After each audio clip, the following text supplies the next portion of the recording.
Police arrest 4 suspects in a kidnap for ransom case involving a Chinese businessman in Angeles City, Pampanga. The suspects reportedly demanded $1 million. Laid Kabagani has the full story.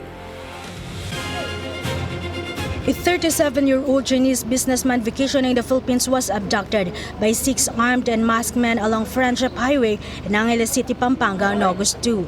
According to the PNP anti-kidnapping group, the victim was taken to a hideout and the suspects demanded a ransom of $1 million or over 60 million pesos from his family. It appears that he is abducted at first, but by about 6 personalities na nakatakip yung mukha, nakasakay sa van, and then with firearms. Then drinag siya dun sa van, and there was a negotiation for a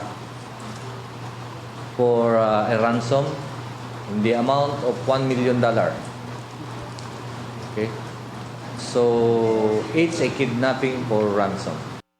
Investigations revealed that the victim had been under surveillance for some time and one of the suspects was reportedly a frequent customer at his family's business. Yes, lumalabas sa aming investigasyon na yung isa ay frequent na nilang customer. So,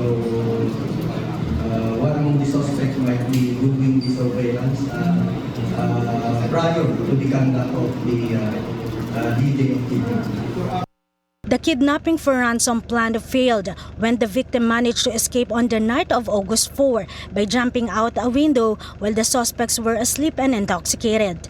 Police arrested 4 of the 6 suspects, including 3 Chinese nationals and 1 Filipina.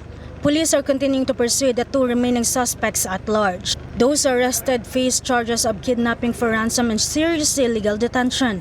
The PNP is now coordinating with the Bureau of Immigration and the Chinese Embassy to verify the suspects' true identities. Reporting for Midday, Laid Kabagani, Billionaire News Channel.